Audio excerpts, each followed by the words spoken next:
Start. হ্যাঁ দিদি, আমি দীপাহর। আমি আপনাকে বলছি যে আপনি কেমন আছেন এখন আর আগে কি ছিলেন, আপনি যদি একটু তুলে ধরতেন, আমি এটা আমার ম্যামকে জানাবো। বলুন। আমাকে ডালিয়া, আমার ছেলে কাছে আসতেন ডালিয়া।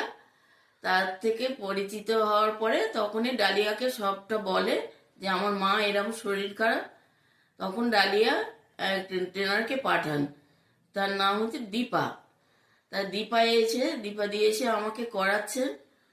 তখন তো করানোর পর থেকে আমি একটু সুস্থ হই আস্তে আস্তে। সুস্থ হওয়ার পর থেকে ওনাকে আমার ভালোও লাগে। উনি সেইভাবে আমাকে করছেন, ট্রিটমেন্ট করছেন। আর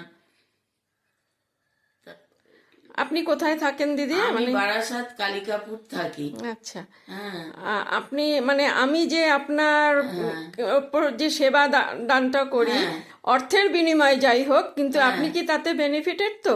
হ্যাঁ, হ্যাঁ, হ্যাঁ, আমি আপ- বেনিফিটেড। হ্যাঁ। তা বর্তমানে আপনি আগের তুলনায় আপনাকে এমনিও আমার ভালো লাগছে, কেন আপনি আমাকে অনেক সুস্থ করেছেন। আমি আগের তুলনাতে এখন ভালো আছি। আর হ্যাঁ, দিদি দিদি এখন আপনি কেমন আছেন? আমি এখনো ভালো আছি, তবু একটু মাঝে মধ্যে এই ঠান্ডা লেগে আমার এই শরীরটা আবার খারাপ হয়েছে। তা উনি আমাকে আবার ট্রিটমেন্ট করে আবার ঠিক করছে। এখন আমার ভালোই আছি এখন। ঠিক আছে দিদি, থ্যাংক ইউ।